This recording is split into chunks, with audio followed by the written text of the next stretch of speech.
proses belajar atau yang biasa kita sebut dengan e-learning semakin hari kian diminati oleh banyak pelajar. Adanya metode ini dapat membantu siapa saja untuk belajar tanpa mengenal waktu dan batasan. Dan metode ini pula menjadi salah satu alternatif untuk pembelajaran di era pandemi. Namun, nampaknya metode ini belum menjadi solusi utama untuk proses pembelajaran di era pandemi. Bersama saya Tisa Paulupi dalam Bincang Inspiratif hari ini, kita akan membahas mengenai istilah blended learning yang merupakan pembelajaran tatap muka atau face-to-face yang dikombinasikan dengan pembelajaran online. Bersama narasumber kita, Ketua Program Studi Ilmu Komunikasi Universitas Amikom Purwokerto, Ibu Dr. Ade Tuti Turistiati, MIRHRM. Baiklah, selamat pagi Ibu. Sehat, selamat pagi juga. Saya gimana kabarnya? Alhamdulillah baik juga Ibu Ade. Alhamdulillah. Baiklah, sebelumnya terima kasih untuk kesediaannya hadir dalam BIN kali ini, Bincang Inspiratif yang akan membahas tentang blended learning. Blended learning ya. Benar sekali Ibu. Jadi kebetulan program studi ilmu komunikasi khususnya dan Fakultas Bisnis Digital dan Ilmu Sosial pada umumnya, saya sudah menerapkan metode ini sekitar kurang lebih 1 bulan ya Bu?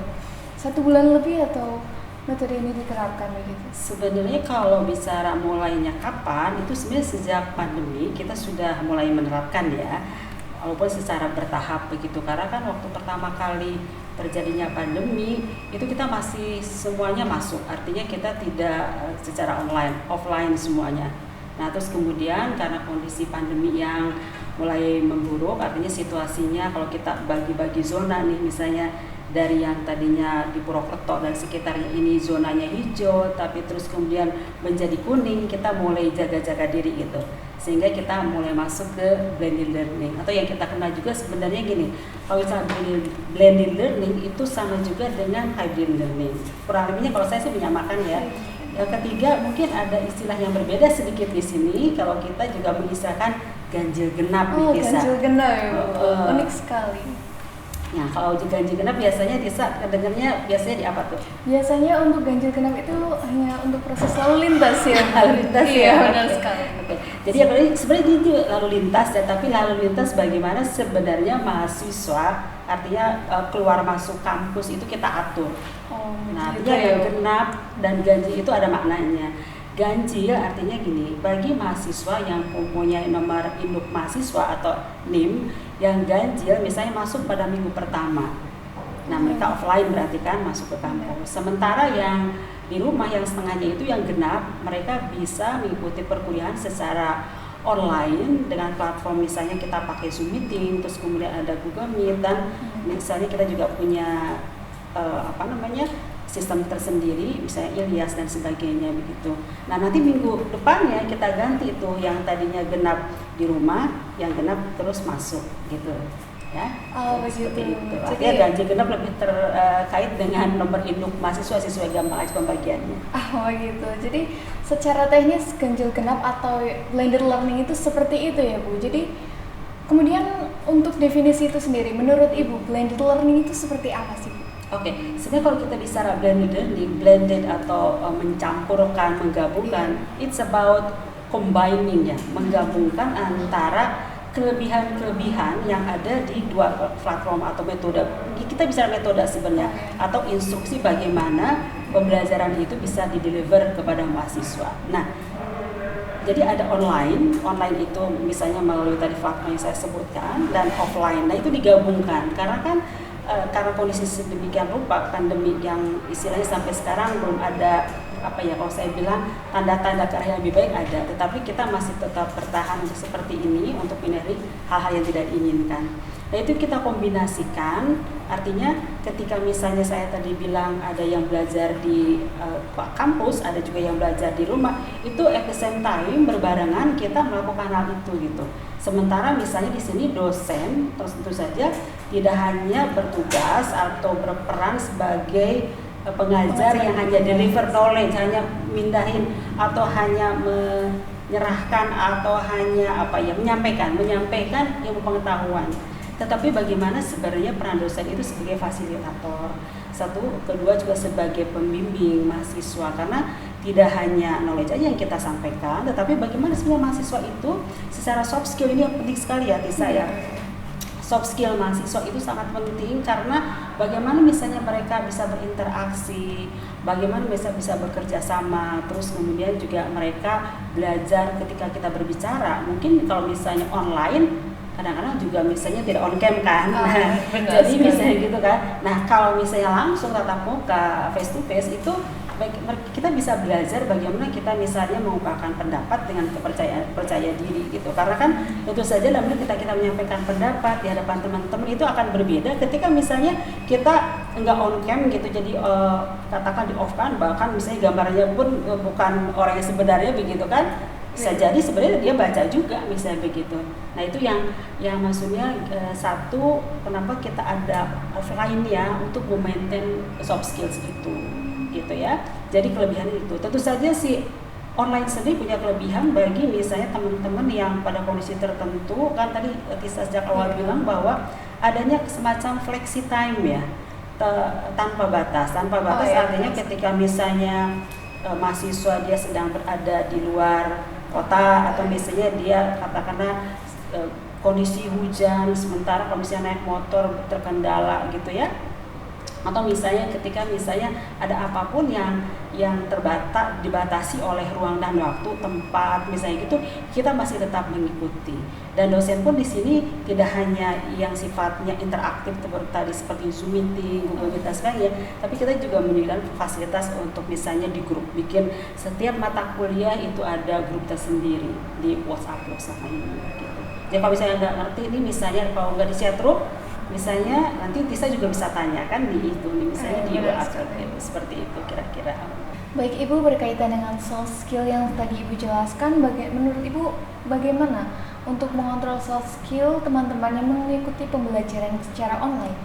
Oke, bagus banget pertanyaannya, karena kan tadi saya menjelaskan tentang soft skill ketika face to face ya di kelas. Nah kalau yang online sendiri memang kita berharap sekali adanya kerjasama dengan orang tua nih Tisa ya, karena bagaimanapun pendidikan itu bukan hanya tanggung jawab pengajar atau pendidik atau dalam hal ini dosen ya kalau di kampus ya. Nah harapannya tentu saja orang tua berperan untuk mengingatkan ketika misalnya belajar online ya, ketika on cam ya mereka memang mengikuti, tidak ketika off cam mereka mengerjakan yang lain. Nah ini juga tantangan bagi mahasiswa karena kami para dosen sebagai fasilitator dan pendidik juga mengingatkan kembali untuk satu, mereka jujur gitu ya. Yang kedua, ini penting banget ya, ini sebenarnya pendidikan ini atau mereka belajar ini karena disuruh ya, keharusan atau ada kebutuhan. Kita selalu mengharapkan bahwa ada keinginan untuk memang kebutuhan itu adanya, motivasi itu datang dari mahasiswa sendiri misalnya begitu ya. Nah itu kedua. Yang ketiga itu saya bertanggung jawab. Kita selalu mengingatkan begini Tisa, tentu saja orang tua ini tidak murah juga dia untuk istilahnya menyekolahkan, menguliahkan mahasiswanya. Artinya si mahasiswa itu bertanggung jawab. Satu yang penting itu sebenarnya belajar dengan sungguh-sungguh, dengan baik gitu ya. Prosesnya dilalui, insya Allah itu yang namanya misalnya kalau kita berorientasi pada hasil misalnya nilai itu mengikuti kok, karena nilai itu tidak hanya semata dilihat dari misalnya hasil UTS, UAS, tugas, tapi mereka bisa menunjukkan misalnya motivasi, interaksi yang baik, terus misalnya ketika ada misalnya diskusi, mereka juga aktif dan sebagainya. Nah, dengan blended learning ini, tadi yang si online, nah ketika offline kita tentu saja mengingatkan kembali. Itu sih kira-kira Tisa caranya. Baik, kemudian untuk secara teknis untuk tempat nih Bu, untuk pelaksanaan blended learning di era COVID seperti ini Bu, bagaimana sih persiapannya untuk ruang kelas atau praktikumnya itu sendiri? Oke, nah ada dua ya tadi ya. Kalau misalnya teori kita memang tadi 50-50 dan harus, tapi kalau misalnya praktek kita mengharapkan mahasiswa itu kalau praktek tidak ada yang online, praktek seperti di radio atau di lab komputer. Ketika praktek itu mereka datang ke kampus ya. Nah tentu saja karena kondisi COVID-19 ini yang harus kita waspadai ya, jangan sampai misalnya kita ada yang reaktif, tertular, maupun misalnya baik dari kedua pihak ya, maksudnya mahasiswa sendiri maupun misalnya dosen, atau misalnya sivitas yang lain seperti di bagian administrasi dan sebagainya. Nah, kita menerapkan protokol kesehatan yang menurut saya itu cukup ketat ya. Karena ketika kita misalnya ke mahasiswa mulai datang ke kampus yang offline, itu kita bagi dua jalannya. Kalau dulu kan misalnya satu akses ya, aksesnya kita bagi dua. Jadi ada yang masuk, ada keluar. Ada yang naik, ada yang turun. Sehingga mereka tidak secara bertabrakan, artinya ketemu gitu langsung ya, face to face, head gitu kan, head to head. Nah, mereka ketika misalnya masuk, pertama diperiksa dulu suhunya. Artinya kita juga menerapkan kalau suhunya, biasanya kita gini, kalau 37 kita udah mulai demam-demam begitu, kita lebih baik misalnya menghimbau mahasiswa untuk lebih baik mengikuti online. Bisa jadi online-nya mereka tidak pulang gitu ya, karena misalnya di taman-taman yang kita sediakan kursi juga, mereka bisa di situ, sehingga ada expose dari matahari gitu ya. Terus keduanya tentu saja kita menyediakan atau cuci tangan, terus hand sanitizer, terus juga berjarak. Ini ruang kelas kita itu kan 8x8. Dan itu kapasitasnya bisa kalau setengahnya itu sekitar 20 begitu ya, dengan jarak. Walaupun misalnya nanti ada forum diskusi ketika misalnya dosen menyampaikan suatu materi dan mereka perlu diskusi, itu juga jaraknya cukup aman. Dan pastinya mereka harus mengenakan masker. Nah, dosennya sendiri karena misalnya memang jauh jaraknya, untuk kenyamanan dosen ketika memfasilitasi, kadang-kadang kita memang on off ketika menggunakan masker ya. Nah, begini juga bisa untuk memastikan bahwa semuanya berjalan lancar, sehat tentu saja, dan ini yang utama itu para dosen dan sivitas kita pernah mengadakan swab test. Alhamdulillah hasilnya semua negatif. Alhamdulillah gitu ya.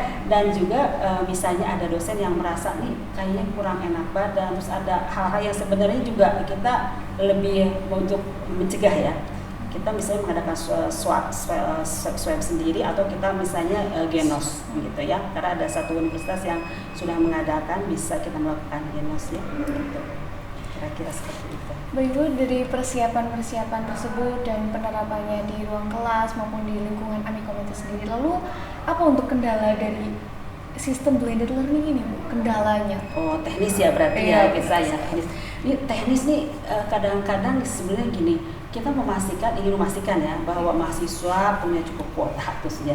Satu kuota, kedua sinyal. Karena kuota ada kalau misalnya rumahnya agak remote kayak gitu ya, agak jauh atau terpencil, atau misalnya rumahnya rumah tua sementara istilahnya bangunannya kurang ini ya.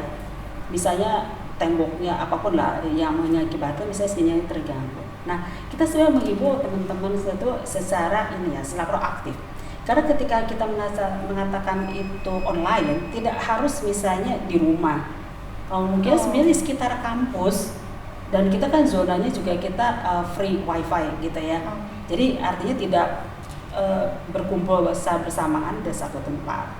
Itu satu. Nah, kampus juga sudah menyediakan beberapa kali sih ya untuk misalnya semacam subsidi pulsa baik dari pemerintah maupun dari kita sendiri pernah begitu. Nah, sebenarnya juga mahasiswa kalau misalnya mau interaktif dan proaktif gitu ya, datang ke temannya yang memang istilahnya wifi-nya memadai, sinyal juga bagus, mereka bisa semacam buat kelompok belajar. Tapi ini satu prokes saya selalu jaga kesehatan, stay healthy, stay happy kayak gitu ya. Kira-kira seperti itu bisa. Begitu berarti untuk sistem blended learning yang sudah diterapkan di Universitas Amikom Purwokerto ini sudah berjalan dengan baik ya Bu, dengan segala persiapan, kesiapan dan juga kendala yang sudah diatasi. Alhamdulillah. Sejauh ini alhamdulillah cukup efektif ya. Karena saya sih berani mengatakan gini Tisa, kalau dilihat-lihat ya, saya melihat dari teman-teman sama dosen gitu ya, atau juga misalnya dari mahasiswa, rasanya sih kami gitu dari Universitas Amikom Purwokerto, terutama prodi ilmu komunikasi, kita melaksanakan blended learning, hybrid learning ini sejak awal, dan alhamdulillah hasilnya efektif. Dan coba nanti bisa tanyakan juga di forum yang lain kepada mahasiswa yang ditanyakan, karena kan masih mereka sebagai yang menikmati proses pembelajaran seperti ini. Dan kami sendiri sebagai dosen tentu saja walaupun kita punya resiko, tetapi resiko itu kita minimalisir sedemikian rupa, dan kita juga merasa sedemikian rupa all out. Karena sekali lagi tugas kita tidak hanya deliver knowledge, tapi juga bagaimana membimbing mahasiswa soft skill tadi ya, agar mereka menjadi pribadi yang paripurna, tidak hanya knowledge ya, tetapi juga ada afeksinya juga bagus, terus misalnya moral values-nya juga dijaga seperti itu. Baik Ibu, terima kasih banyak untuk penjelasan dan diskusi kita hari ini. Sama-sama bisa. Baiklah, di acara ini adakah pesan-pesan Ibu untuk para pelajar juga mahasiswa terutama untuk bisa lebih semangat mengikuti kelas, baik itu offline ataupun online gitu? Oke, kalau khususnya dia ketika masa pandemi, saya satu hal juga, tentu saja kalau kita kembali kepada Tuhan gitu, kepada Allah Subhanahu Wa Taala ya, segala sesuatu pasti ada maksudnya begitu ya. Dengan adanya pandemi COVID-19 ini, kita bisa belajar banyak. Kita punya waktu yang cukup banyak yang seharusnya kita bisa lebih memanfaatkan, lebih kreatif lagi. Kalau misalnya kita di rumah kan misalnya ada yang kok ketemu jadi kayak berantem terus nih. Tapi kalau kita lihat lagi, ini kita saatnya saling menghargai, saling belajar, saling mengingatkan gitu kan. Kemudian juga tentunya ibadah jadi lebih bagus lagi harusnya gitu ya. Nah, hal ini semua akan bisa terjadi dengan baik, dengan efektif kalau adanya kerjasama. Tidak misalnya katakanlah kalau bicara pendidikan ya, kerjasama dari orang tua, karena orang tua banyak yang WFH juga ya, orang tua, terus kemudian juga pendidik, masyarakat juga, dan tentunya si pelajar itu sendiri. Insya Allah waktu pandemi ini mudah-mudahan cepat berlalu, sehingga kita bisa ketemu lagi gitu ya dalam kondisi yang memang sehat, terus kemudian kita bisa berinteraksi secara sosial langsung seperti ini ya. Jadi ketika misal bisa ulang tahun saya juga bisa datang gitu ya, artinya tidak langsung selamat ulang tahun online kan enggak bisa ya, tapi kalau datang ketemu gitu kan itu akan lebih terasa gitu ya. Insya Allah sih mudah-mudahan ya sebentar lagi ya. Walaupun demikian kita tetap berdoa dan tetap semangat untuk siapapun teman-teman mahasiswa. Saya percaya ini akan terjadi dan membawa kebaikan bagi kita semua. Baik Ibu, terima kasih banyak atas penjelasannya yang komprehensif tentunya. Sama-sama bisa. Tidak terasa kita sudah sampai di penghujung acara. Semoga diskusi kita dapat bermanfaat untuk kita semua. Saya Tisa Palupi beserta tim pamit undur diri. Sampai jumpa dalam BIN Bincang Inspiratif selanjutnya.